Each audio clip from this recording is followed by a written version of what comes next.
Je suis actuellement ingénieure de recherche au CNRS, au laboratoire ici, à l'UMR, LSF, donc c'est structure formelle du langage, ici au CNRS. On est plus dans l'analyse de la linguistique de la langue des signes, en l'occurrence.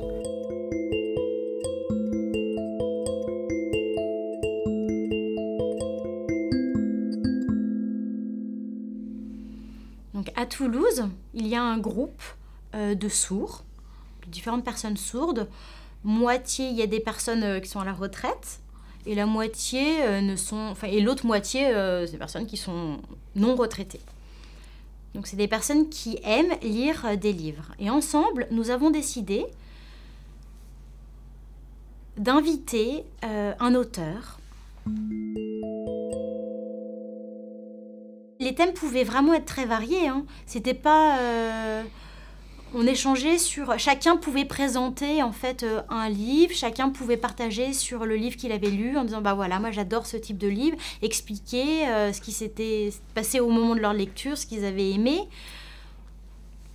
Il y a des personnes qui par exemple n'aimaient pas les illustrations ou le style de tel livre. Moi, par exemple, quand j'étais à l'école, écrire, j'avais pas conscience de l'importance de l'écrit. Pour moi, j'étais pensionnaire à l'école et il n'y avait pas d'accessibilité à l'extérieur, à la télé par exemple, ou au cinéma il n'y avait pas de sous-titrage, sur les DVD non plus, il n'y avait pas de DVD à l'époque. Donc, je suis rentrée dans le monde du travail et j'ai compris à ce moment-là l'importance de l'écrit. Ce que c'était que l'écrit. Que c'était vraiment important. Donc, que l'écrit avait un rôle de pouvoir d'information, entre autres, très important. Et que pour s'intégrer, il fallait l'écrire. Ça, je l'ai compris à ce moment-là, que pour s'intégrer dans la société, bah, il fallait aussi l'écrit. On dit toujours que la majorité des sourds, bon, ils ont la langue des signes, mais le problème, c'est l'accessibilité. C'est-à-dire que l'accès aux concepts, etc., ça aide aussi, si on l'a en langue des signes, ça aide après pour la compréhension du français en lui-même. Et les échanges aussi donnent des potentialités, font que les gens font confiance. Et si on se fait confiance, bah, on avance, on peut échanger avec d'autres, on s'ouvre, et puis on comprend le sens de la lecture et du plaisir de la lecture.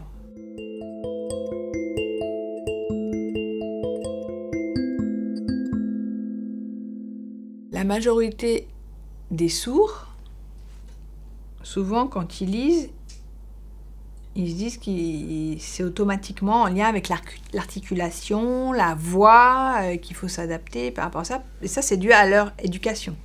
Donc il faut enlever tous ces préjugés déjà, arrêter d'être là-dessus. C'est vrai que moi, ça me gêne énormément. Ça sert à rien d'essayer de faire correspondre ça pour comprendre le sens du discours. Ça sert à rien. Donc il faut mettre vraiment ce côté oral de côté et essayer directement de passer à l'écrit. Effectivement, c'est dur. C'est compliqué d'effacer tous ces apprentissages qu'on a eus.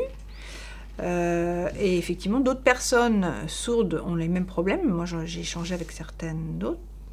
Et les sourds doivent créer leur stratégie pour apprendre à lire. Chacun a sa réaction, chacun a sa méthode pour passer directement à la lecture, entrer dans l'écrit. Et chacun a sa représentation de l'écrit. On n'est pas obligé d'articuler et de parler pour pouvoir lire. Ça, c'est complètement faux. Souvent, on a tendance à associer la lecture à roman et on a tendance à forcer les sourds et les personnes de manière générale à lire des romans, mais on peut lire sans lire des romans. Il y a plusieurs formes de lecture et les BD restent de la lecture. Et donc, on peut lire des BD, on peut lire des romans ou d'autres choses, des différents textes, des recettes de cuisine par exemple, des textes de bricolage. Je veux dire, si on n'est pas à l'aise, si on ne sait pas lire, on va cuisiner n'importe quoi. Donc la lecture dans une recette de cuisine est vraiment très importante. Donc tout ça constitue de la lecture. Donc il y a différentes formes de lecture, aussi des lettres. Donc on n'est pas obligé, quand on pense à lecture, on a tendance toujours à associer roman. Et on n'est pas obligé de lire des romans pour avoir accès à la lecture.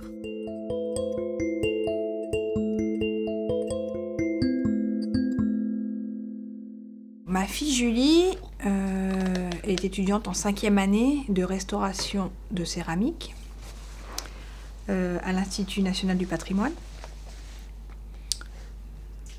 Donc elle a un très bon niveau de français écrit. Hein. Elle bat d'ailleurs certaines de ses collègues étudiantes entendantes au niveau du français. Les professeurs d'ailleurs s'interrogent en se disant « mais est-ce que c'est toi qui as bien écrit ton mémoire ou pas ?» Et elle a dû se battre, et elle est très militante, hein, et elle a déjà, dû faire beaucoup d'efforts pour justement rendre ses travaux écrits, et elle a un niveau de langue comme si elle était native, hein. C'est assez incroyable, donc elle se bat quand même pour arriver à là où elle en est, et elle parle aussi très bien à l'oral. Donc elle dit oui, c'est moi qui ai écrit mon mémoire, ce sont mes pensées, mes réflexions, je peux vous les dire à l'oral, par exemple sa soutenance de mémoire, elle la fera à l'oral, elle parlera, avec un interprète en langue des signes bien sûr qui sera présent. Mais cette situation-là, c'est vrai que c'est un petit peu incroyable parce que c'est très paradoxal. Donc, comment est-ce qu'elle a réussi à acquérir ce niveau-là? Souvent, les gens me demandent, mais comment elle a fait? Comment elle a réussi à atteindre ce niveau-là de français écrit? Est-ce que c'est par l'école ou est-ce que c'est par la famille ou autre chose?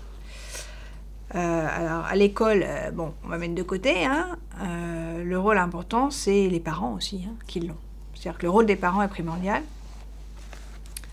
Moi, j'ai eu des difficultés, effectivement, face à l'écrit. J'ai appris tard à quoi servait l'écrit, son importance, très tard. Quand je suis arrivée dans le monde du travail, à ce moment-là, j'ai compris. Mais avant, mes parents sourds avaient, eux, des difficultés à l'écrit eux-mêmes. Et donc, ils ne m'ont pas transmis l'importance de l'écrit. Et moi, je ne voulais pas reproduire ça avec mes enfants. Donc, j'ai vraiment voulu couper à ce moment-là. Donc, j'ai changé complètement de comportement aussi, pour l'éducation de mes enfants, pour qu'ils aient conscience très tôt, petit, de l'importance de l'écrit. Souvent, on me dit, oui, les sourds, ils ont des problèmes à l'écrit parce qu'ils n'entendent pas, alors forcément, il y a un handicap. Je pense qu'ils se trompent. L'oral et les sons ne font pas qu'on comprend l'écrit.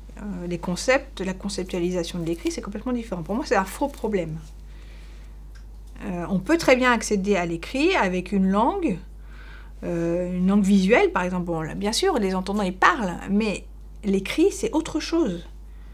L'écrit, il y en a partout. On peut en trouver dans les livres, dans les ouvrages, dans les magasins, dans la rue, tous les jours, dans le métro. Il y a des affiches, il y a des marques, il y a des tickets de métro. Toutes ces choses-là, on fait le lien à la maison pour montrer aux enfants.